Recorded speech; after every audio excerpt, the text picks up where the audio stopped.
Načelnik općine Križ Marko Magdić primio je članove dobrovoljnih vatrogasnih društava s područja Kriške vatrogasne zajednice koji su na nedavnom državnom natjecanju vatrogasaca osvojili zapažene, a neki i iznimne rezultate. Naime, ekipa DVD-a Razljev u svojoj kategoriji u kojoj je bilo 60 ekipa osvojila prvo mjesto. Ovo je veliki uspjeh kako za vatrogasnu zajednicu, tako i za općinu Križ.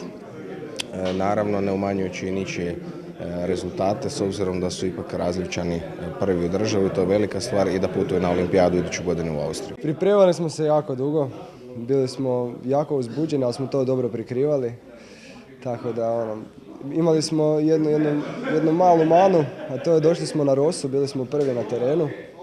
Prvi na terenu, postavili vrijeme i niko nas nije skinuo do kraja dana, to je velika stvar. Ekipa je od samog početka pokazivala da ima materijala, da imaju snage, da imaju moći i da bi se moglo dogoditi nešto veliko, što se upravo i dogodilo. Svi vatrogasci s područja općine Križ na državno su natjecanje putovali u istim bojama. Znači da smo im donirali i trenirke sa jasno natpisima, ovisno tko je putovao u čije ime, dakle da su predstavljali na jedan vizualni način općinu Križ i vatrogasnu zajednicu. Osim muške ekipe DVD-a Razljev, na državnom su natjecanju ove godine s područja Kriške općine sudjelovale i ženske ekipe DVD-a Johovec te DVD-a Mala Hrastilnica. Ekipa Johovca bila je 5., a Male Hrastilnice 12.